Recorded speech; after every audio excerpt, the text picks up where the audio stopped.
Okay, well, welcome to our viewers. This is a new venture of Global Ministries University. We have three of our esteemed faculty and student body with us tonight, and we're going to learn about them and their spiritual journey and how they came to be involved with Global Ministries University. I'm going to begin with Margie Schneider. Margie is has been a student of GMU and also a teacher for GMU in the field of global, in terms of creation spirituality. So I'm going to start with Margie, and the first question is, how has your spiritual journey changed or evolved over time, Margie? Well, my own life experience can provide an excellent example of why the arts can play an important role in spiritual grounding. Coming from a family of strict Byzantine Catholics who incorporate the rituals of their belief system into their daily lives, they did not experience much joy in these efforts. And because I grew up in a steel town where nature did not play an important role in my growing up years, moving to a place where now nature plays a vital role in my personal as well as spiritual life is a testament as to how much these creative tools can truly change a person's life for the better. You see, after stepping away from religion as a whole due to ongoing disillusionment, because I was not getting the answers to the questions as to why the natural world and our fellow creatures were being discounted from our beliefs, and while caring about it was looked upon as a sin and considered pagan, I began a journey of my own in an effort to find the answers I so sorely needed. So this is where my true journey really began. Okay, so in a sense, you're saying your journey began with a new understanding of nature, correct? And creation. Correct. Yeah. Correct. Yeah. I was willingly stepping away, even though it was difficult, as I knew that I had to find those answers.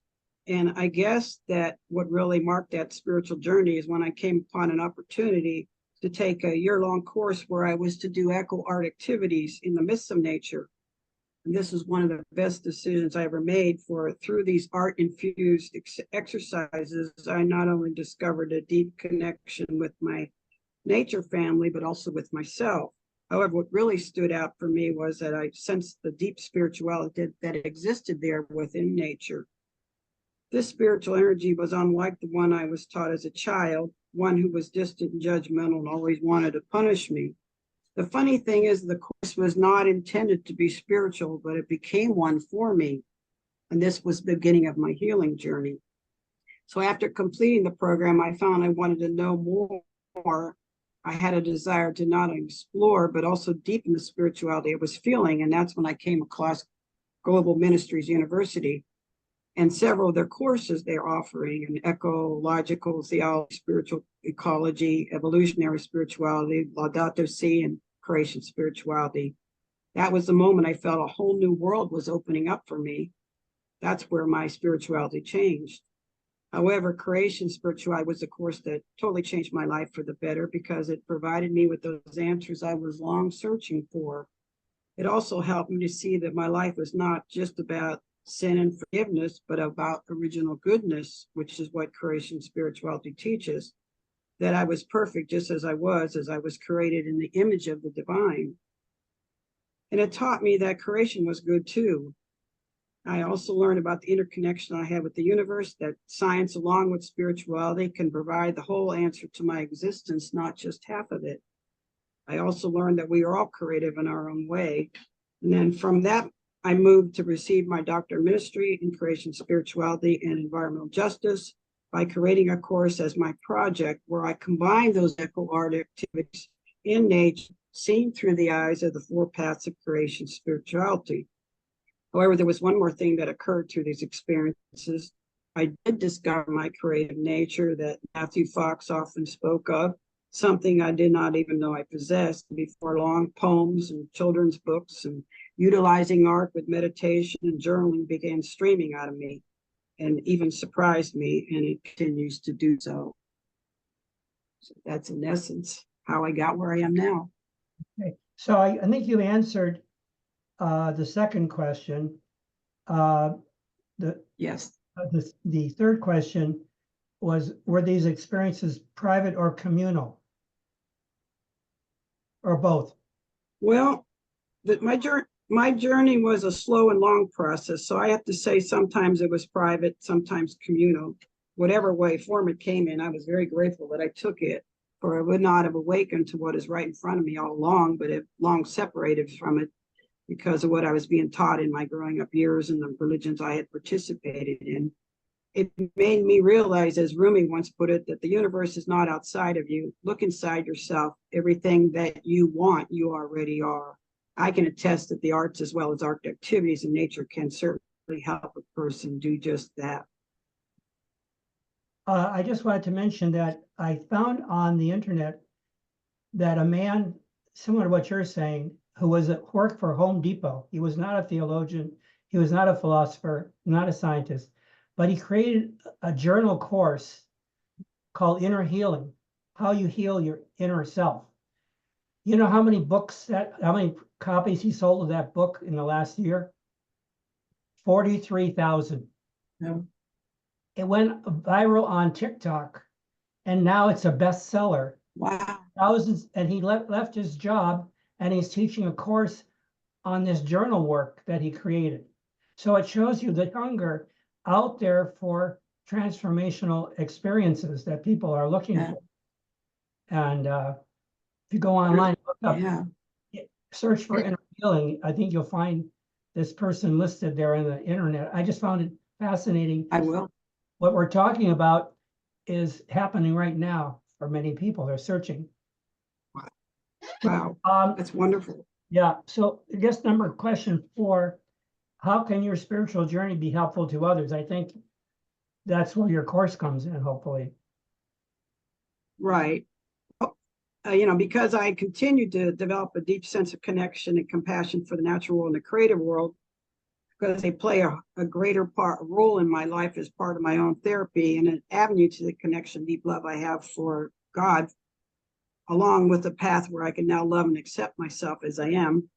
I want to share these experiences, and it's become my mission through my courses at GMU, who have so graciously allowed me to teach, and through my nonprofit interfaith ministry to teach others what I have learned and help them deal with their own confusion as well as echo grief. For I'm convinced they will not only enrich their lives as it has mine, but also bring on a happier and more whole world. So I guess I teach my course not only through my, what I teach my students, excuse me, I said that wrong. What I'm trying to reinforce is that our true nature is our creativity. So when we locate it, we and everyone else and everything around us are better off in so many ways, or realize we have the unlimited ability to create, although many of us have been programmed to believe in otherwise. So we block our inner creativity. So purpose of my course is to walk with these people, allowing their creativity to surface naturally. And they do this by living in that present moment and not for some future moment. And I also do this to teach them that, it's their responsibility to be receptive to these gifts, that it's our duty to tap into it. It will make us happier, and it'll get us to the deepest powers of ourself and the universe and our divine self. And it's also necessary for our survival because it's integral to the essence of who we are and constitutes our deepest empowerment. Fox says it's not only our responsibility to direct our creativity to serve and bring about compassion, it's about what he called planting the seeds of peace, which is equivalent to the seeds of creativity. And I do this through my courses. And I don't know if you would you like me to express that by, that I teach Introduction to Creation Spirituality as articulated by Reverend Matthew Fox, where it recognizes that life is filled with original goodness, so it's fundamentally a blessing rather than original sin, which is all about the fall redemption. Its teachings are inclusive of creation and science, so that the individual begin to see the larger picture of his or her existence. They go through the 4 paths of what they call of creation spirituality, which is the positive path or the path of all, the path of release, where letting go of the past and the darkness so you can move forward, the path of creativity, which speaks of befriending and discovering your own creativity, which surfaces as a result of befriending creation as well as the darkness. And then the via transformativa, or the path of transformation, which arises within an individual, where they develop a compassion toward creation and a desire for justice to protect it and prevent it from being exploited. Its teachings are not new, but reflect back to the early mystics and prophets who are already aware that life is a blessing and that creation deserves the same reverence that they would give the God they worship. And then as they move from the introductory course, they can move into my second course, which is the Echo Art course, Echo Art and Creation Spirituality, that speaks of how locating this creativity through a practice of echo art activities within nature, combined with the four paths that they've already learned about, which can result in an even deeper a deeper connection. And the reason this happens is because it validates. I'm sorry. No, I just can finish up if you could. I want to make sure that we limit it to about 15 minutes for each of you. Oh, okay. Well, anyway, then what it basically does is doing the physical activities validates what you learned about creation spirituality and brings it all further to the surface than it would be just studying or actually incorporating in activities in through your senses, and the connections develop of what I've spoken before. So I guess hopefully people who go to this video, and if they want to follow up with you, will have your contact information so they can directly contact you. And as I said, we're going to give you an opportunity we're going to try to promote all of our courses, and then people can watch these videos. And if they want to follow up with you, they'll have your email.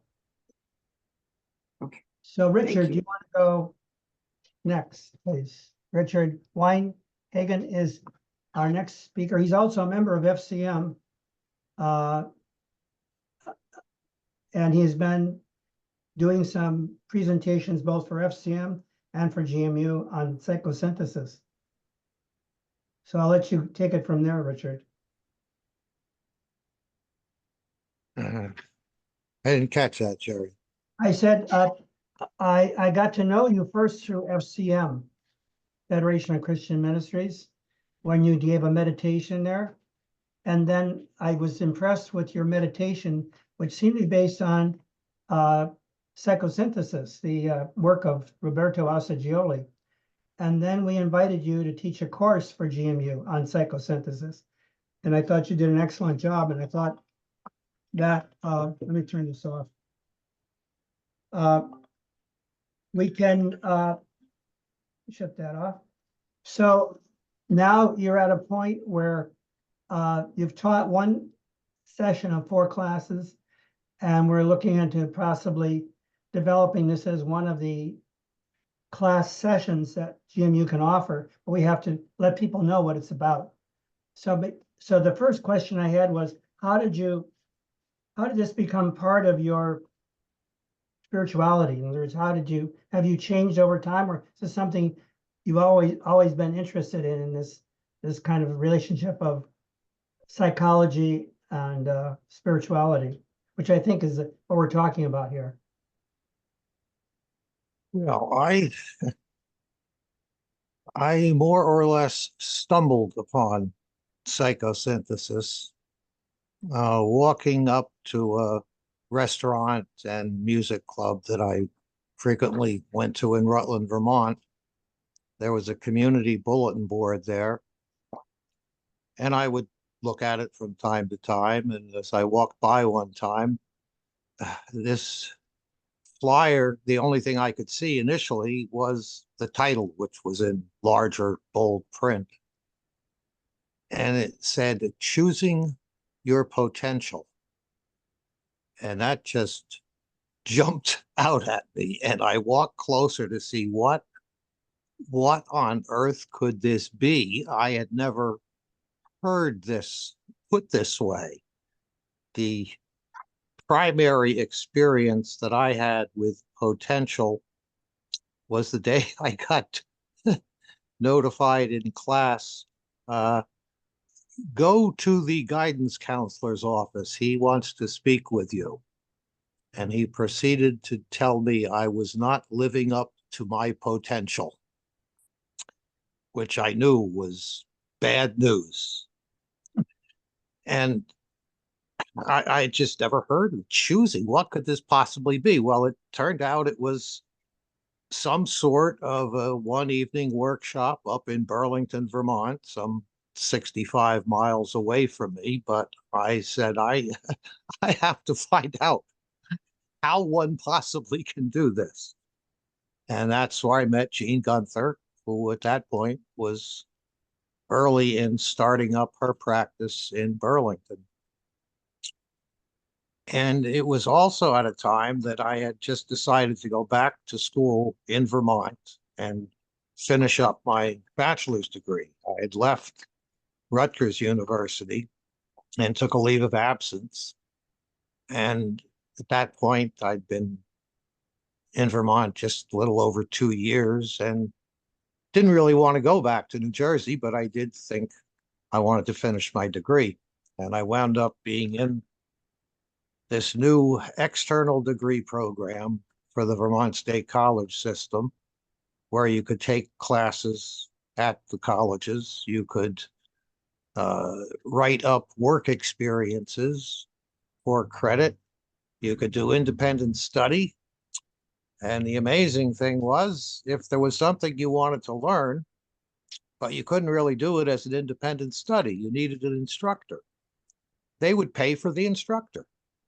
So I talked about this with Jean Gunther, and she decided to proceed, and she talked to them, and we set up what was essentially a year-long program where I did the basic readings, was in individual therapy sessions with her, and went to, oh, it must have been at least 8 or 10 group sessions on different topics.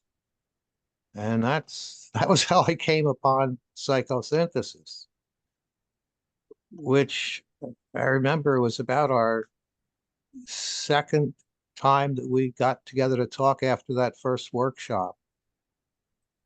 And she made the comment that, yes, I got the sense, well, she had given me some initial readings at first, around our second time we got together. And she said, I got the sense that this resonated with you. And that was the word. It resonated. It put a lot of things together, answered a lot of questions that I'd had. I had a fairly traditional upbringing, I guess, as many people did. Went to church in my family. That was something we did. Was confirmed. But I had learned early in my college years. This was right in the peak time of the Vietnam War.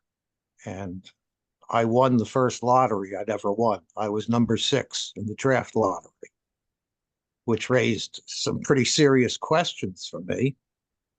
And I went to meet with the consistory, the elders and deacons, and I was trying to find out how do I put this in a context of this faith that I've been raised in. They're about to ask me to go someplace overseas, and they're going to teach me how to shoot people and kill them. How do I reconcile this? And they had absolutely no answers. No answers. They didn't even address the question. They asked me questions. And it was like a catechism exam. Do you believe in Jesus? Is he alive today? Is he your sole source of salvation? That's what they had to offer me, a catechism exam. Not very, very helpful. So I still, I had a faith, so to speak, but a lot of questions. And a lot of those questions were addressed in psychosynthesis, but not in the way they would be addressed in church. There was no dogma presented, although psychosynthesis quite clearly and upfront and emphatically believes, they don't just believe in spirituality or believe in faith, though they don't actually use the word faith much at all. One of Assagioli's key points he made for his whole breakdown and concept of the psyche, which includes as essential what he calls the higher self. He said, this is something to be experienced, not something to be taught to you in a catechism. And so that you will say, I believe in the higher self. No, it's not. That's not the way it's approached. His concept from the beginning was that psychosynthesis was the result of a scientific investigation, which is not to say it was received that way by a great number of people, certainly not at the beginning. When Assagioli was first presenting this, I guess, would be early in the age of Freud, and Freud's concept essentially was there's no there to religion. It had no spirituality, had no reality at all in his thinking. This was the result of some psychological process where you created this needed authority to keep you in line. That was pretty much the way he understood religion. But Assagioli began looking at what people had reported in terms of what you might call a spiritual experience, or more precisely, an altered state of consciousness, some experience that was reported as being out of the ordinary. And he investigated this where it appeared, which turned out to be not just in the major religions, where you can find reports of this, both in the religious texts, but also in the accounts of people within that particular faith. You know, the lives of the saints, the lives of the Christian monks and mystics.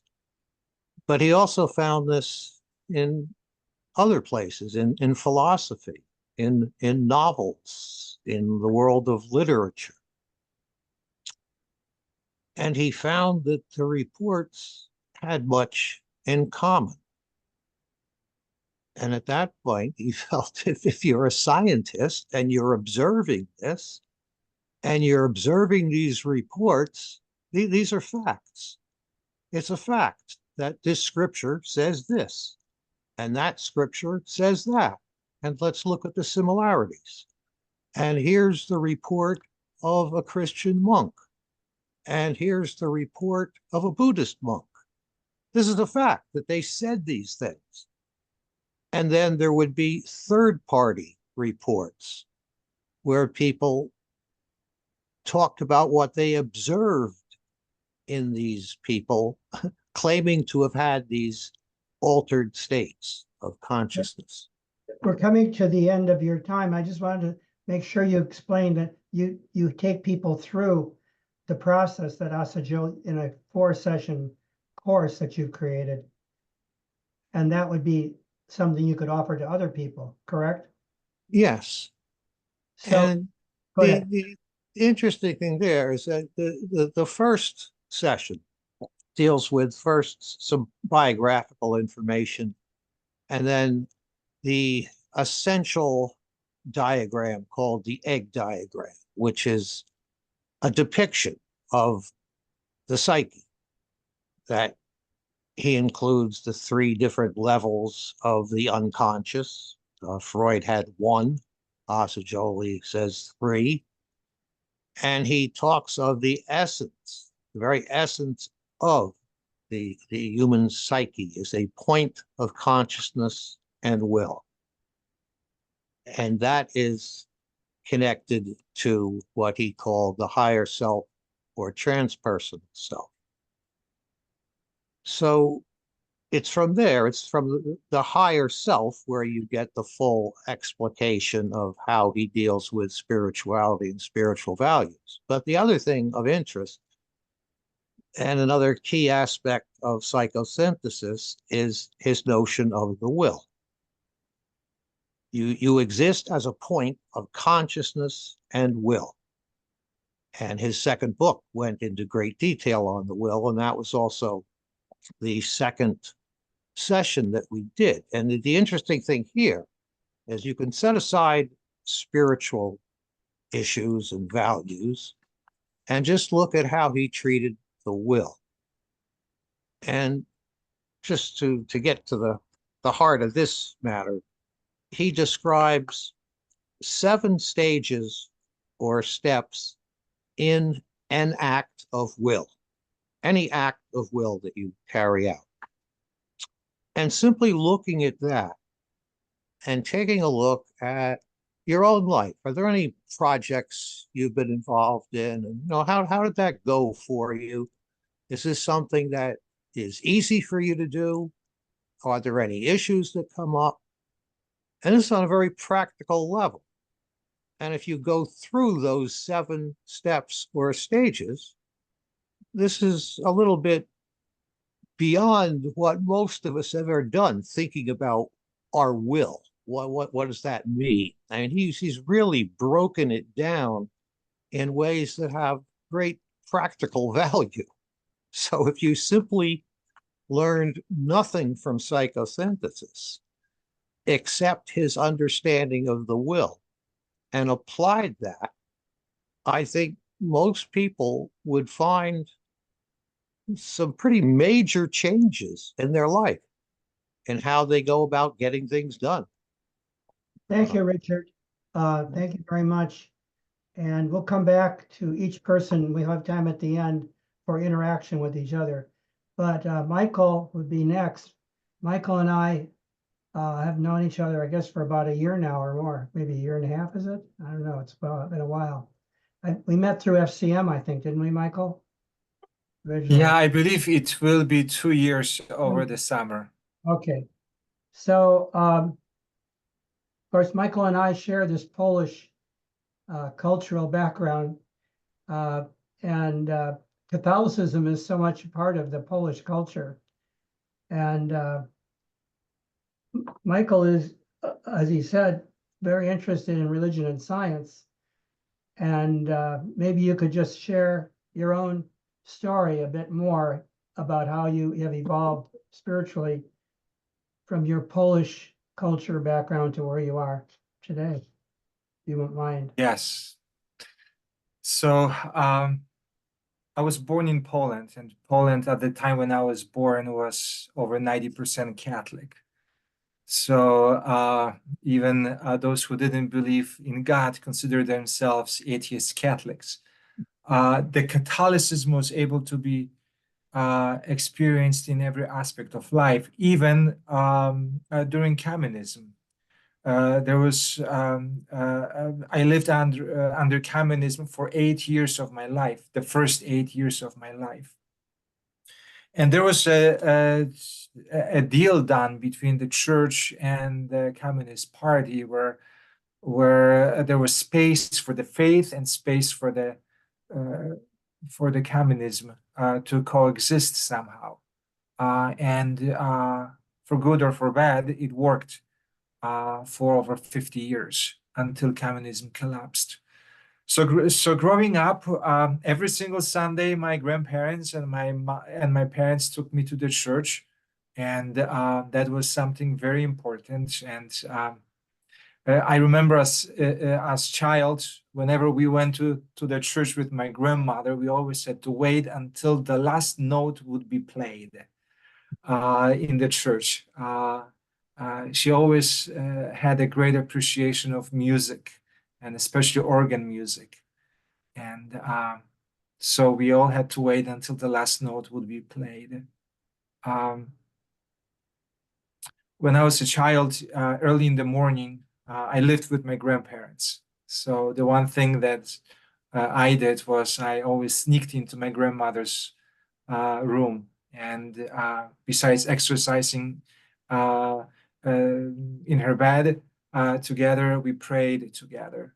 And that was kind of my morning ritual, sneaking into my grandmother's room, being with her for a couple minutes, exercising and praying, and then saying goodbye to her when she was going to work.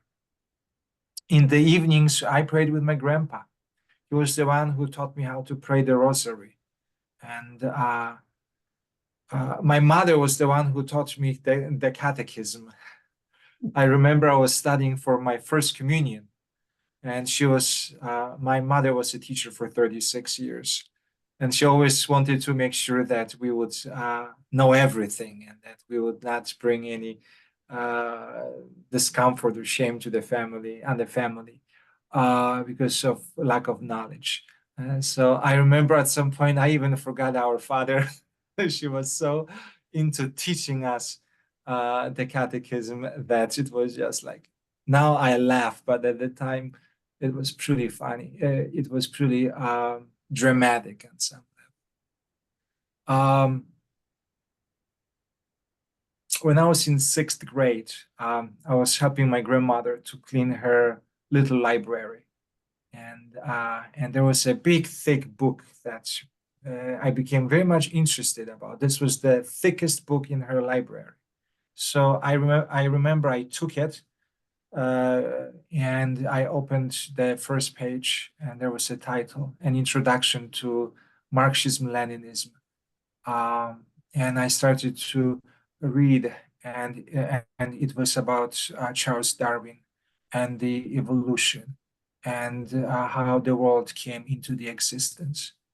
And that was perhaps my first kind of awareness of the philosophical and scientific approach to trying to explain the reality of life.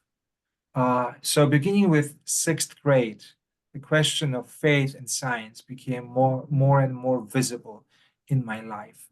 And I was pretty lucky because my parents and grandparents, they always supported education. So whenever I wanted a new book, there was always money for that. And that was in the area of science and religion. I remember I got my first Quran when I was 7th, 8th grader. I got some Hindu Bhagavad Gita books and Upanishads when I was maybe early high school. So my family was generous in that sense, and they supported my endeavor and desire to study.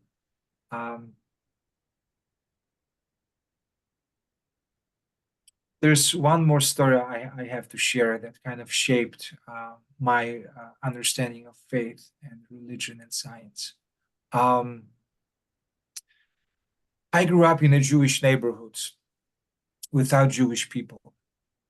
My hometown before the war had 4 synagogues, 1 Catholic church, 1 Orthodox church, and 1 Protestant church.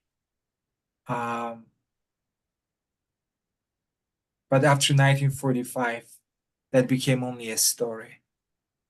That part of Poland was gone. That part of Shtetl, the little towns that the Jewish people lived in. And my hometown was like a Shtetl. It was 30,000 people.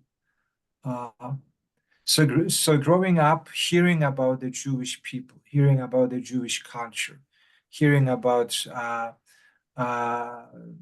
the history of the group of people who no longer were there, kind of created that great imagination in my mind, and studying the Holocaust history, kind of created desire for me to learn more and more about Judaism and about Jewish people and about why they were no longer there. And later on, Judaism played an important role in my life because it was through the Jewish scientists like Einstein that the question of faith and science and the conflict and trying to reconcile that somehow became a tool of my own journey and my own endeavor in these two aspects of life, science and faith. You want to stop there? Yeah. Okay. So thank you.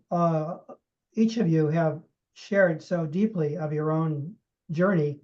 Do you want to ask each other any questions before? I have some questions, but I wanted to see if you had wanted to interact with each other in any way.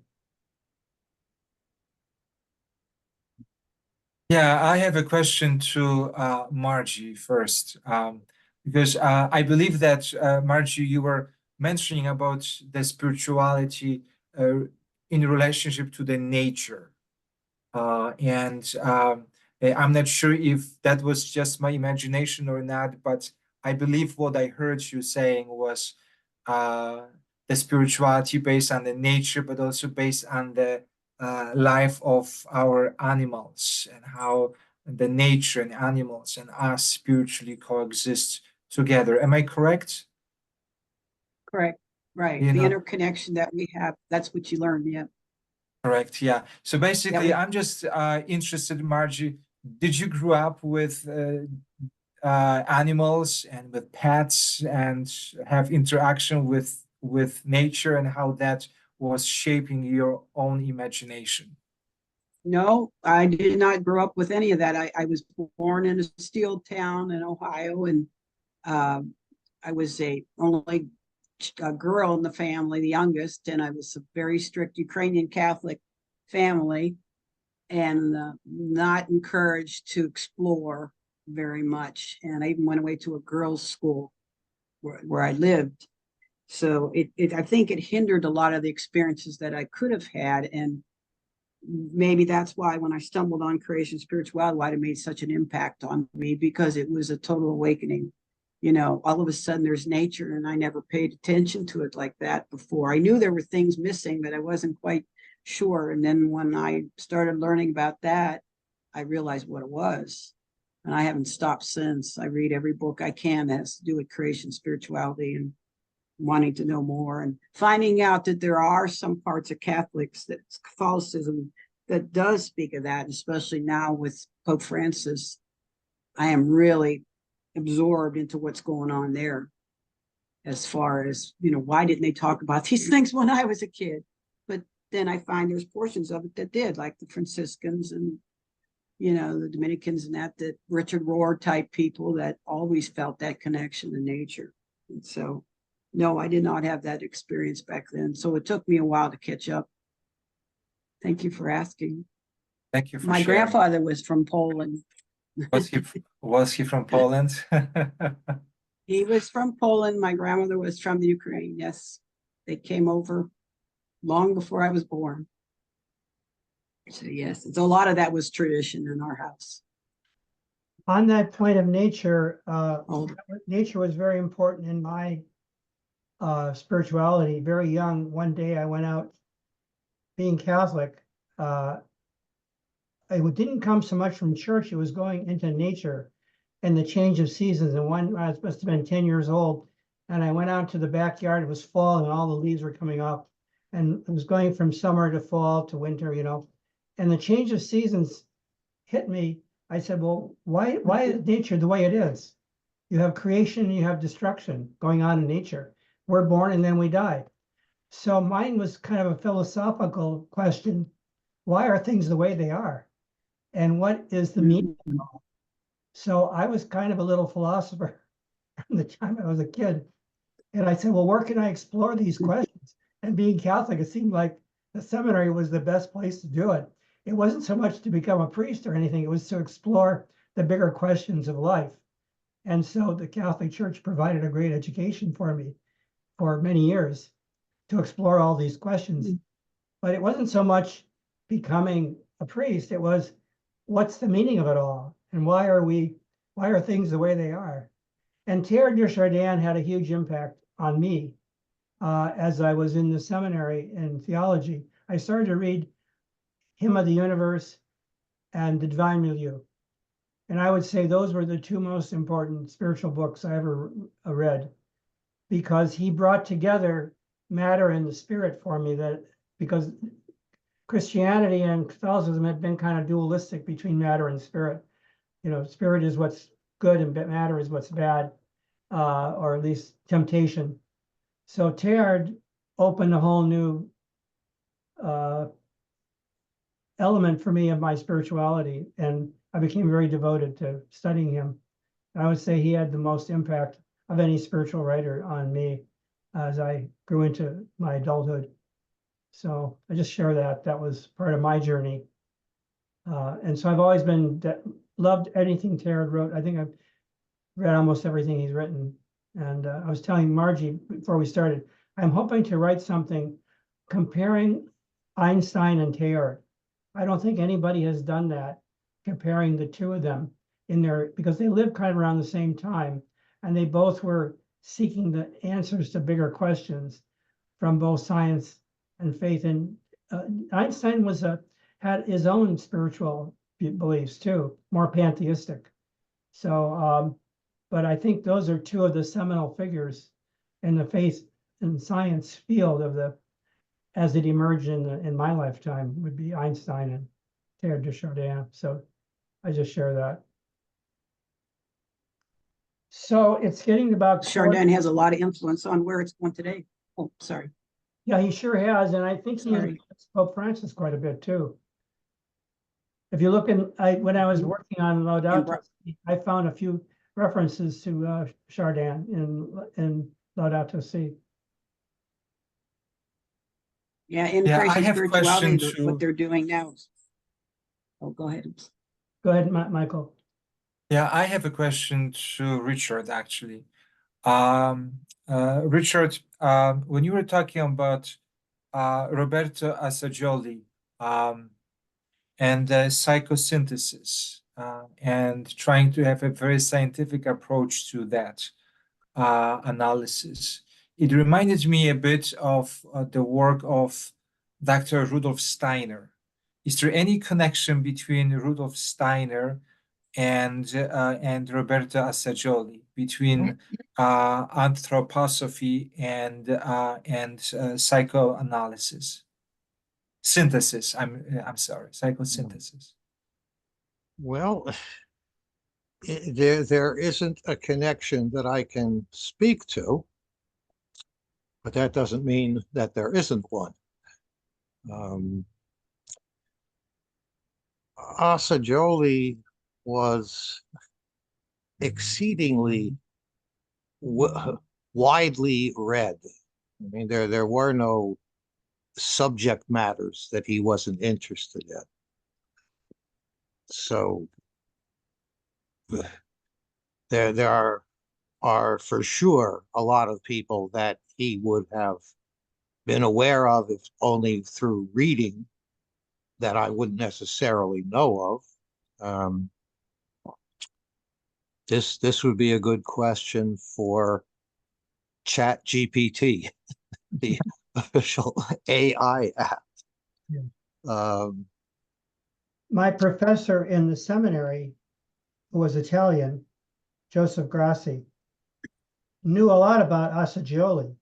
So he introduced us a bit to Assagioli in the context of my seminary education many years ago.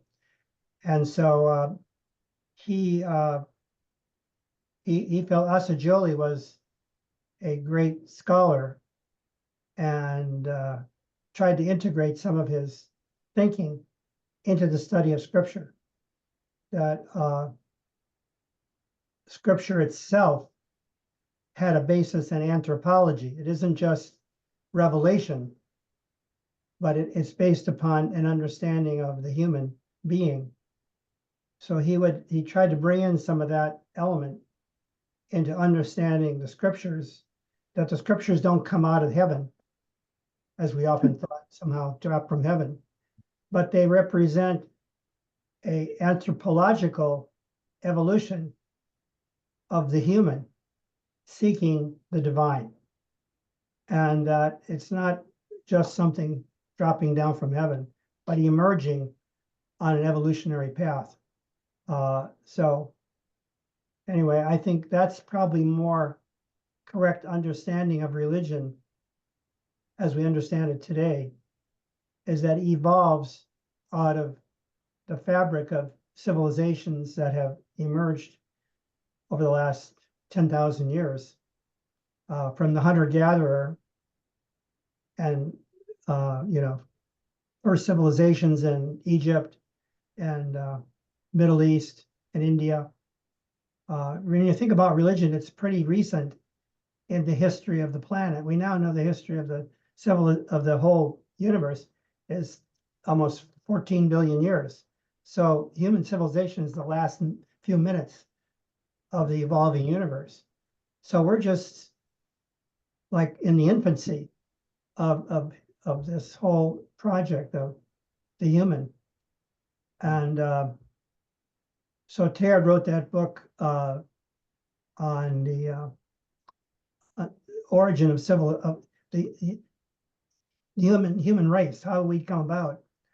And I think we're just understanding now who we are through all these different scientific fields, whether it's psychology, anthropology, history, and science is giving us a much more cosmological understanding of how big the universe is and how it's expanding out into the infinite. So we're alone, we're just this tiny little speck in the whole universe. And it's just a great mystery that we're here and that we can see each other at a distance. As Teilhard said, this noosphere is we're all converging on each other, whether we like it or not. Now that creates problems. The Middle East has been home to all these cultures, and they've tended to fight for like 4,000 years. So we're just trying to figure out, well, how can the Jewish people and the Arabic people and the Christian people, there's a slice of the Christianity in there too. How can we live together peacefully? So we're just trying to discover that. So anyway, this has been a great opportunity to interact with each other. I'm hoping now Michael is going to be teaching a course, hopefully, on spirituality and art. Would you like to say a couple of words? Because you did give one class for FCM, and I think that's an area that we're also looking at. And Margie, you're kind of involved in that.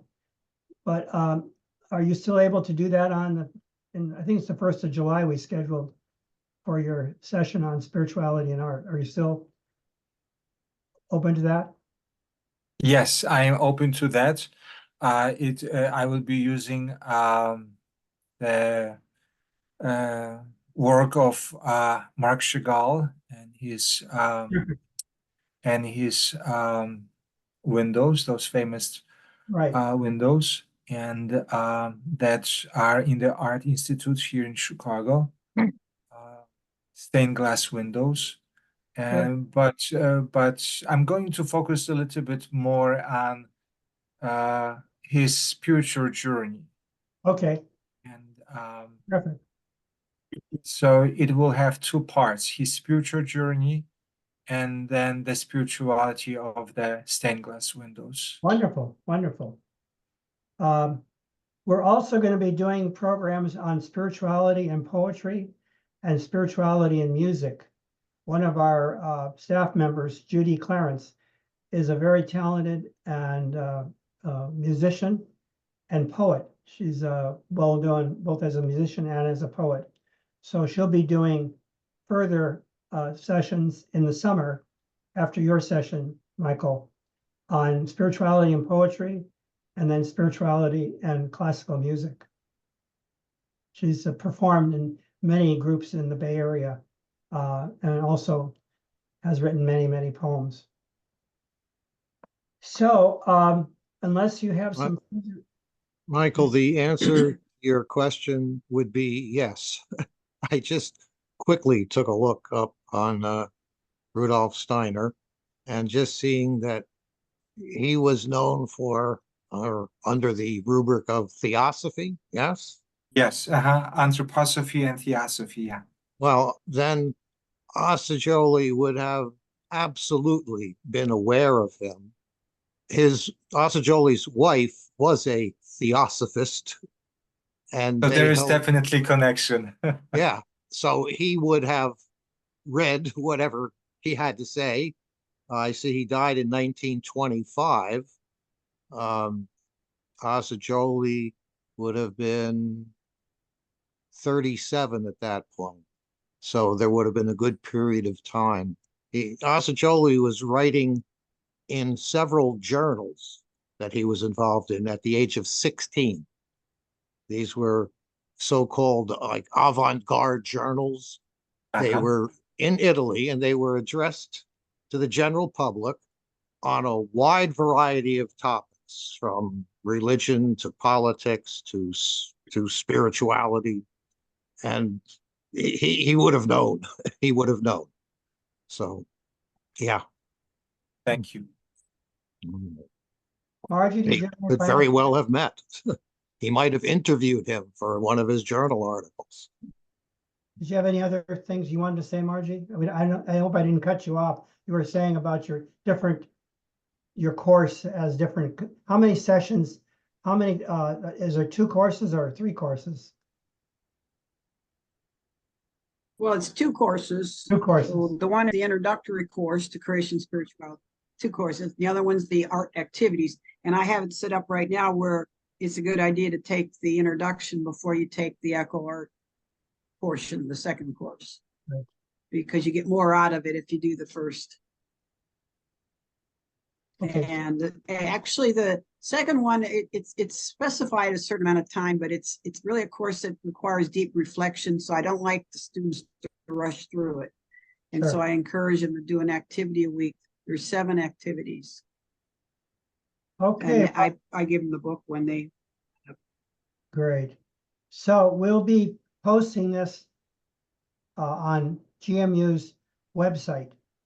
So if you want to lead people, anybody you want to know about your work, your spirituality, your courses you're teaching, or the work you're doing, you can direct them to the GMU website. It'll be posted there. And so they can just click on it and go to the interview that we just are finishing right now. So thank you very much. Good. Have a wonderful rest of the week. I think we did it in about 55 minutes. That seemed to be a good, we did under an hour. So I think hopefully many people will benefit from these interviews, because they'll know who you are, and they can then pursue further working with you, either in a course or in a interaction. And so is it okay to use your emails then to go Yes. with the so that people can follow up with you if they want to study with you? So hopefully, as I said, we're going to be developing with the Religion and Science program particularly. We now have over, I think, 50 students in that program. And so we're hoping to get most of our students now are outside the United States, in Africa and India. But we're hoping, and Michael, I think and Bob Graff are American students. Is So creation spirituality within that program now? creation spirituality, religion Matthew science Fox is one of our faculty. So he taught a lecture on recent developments. So Matthew Fox is part of the religion and science faculty for that program. Right. So usually he does 1 or 2 lectures. The program is a 2-year program. The first year is mainly Friday lectures by specialists in many different areas of science and religion. The second year is you work on a research project, we just graduated our first candidate who finished his work on Darwin. He did research on Charles Darwin and his, his theories. And so I think we're going to have many more. So we have some students now are going on, started with the masters, and now they're going on. 2 students now are doing doctorates. Michael, and a priest in Africa is just starting work on his doctoral dissertation. Usually it takes about a year or 2 Well, years. I have a student from Sri Lanka taking auditing my course. I don't know if I think he what was program he's in. sponsored by Matthew Fox. Oh, Matthew yeah, that's Fox right. sponsored him. Yeah. Rihan? Yes, Yeah. yes. Yeah, Rihan, I forgot the other name. He goes by Rihan. Yeah. So GMU is becoming quite global. We're delighted with that, and we hope to continue our evolution as an organization. As I said, we're 24 years we've been going since 23 since we founded right after 9/11 in 2001. So 26 would be 25 years. Thank you very much. Thank you. We'll be in touch. Thank you. Okay. Nice meeting you. I'll let you know when it's up on the website, so you can directly. Okay. Okay. Thank you very much. Bye, Michael. Bye, Richard.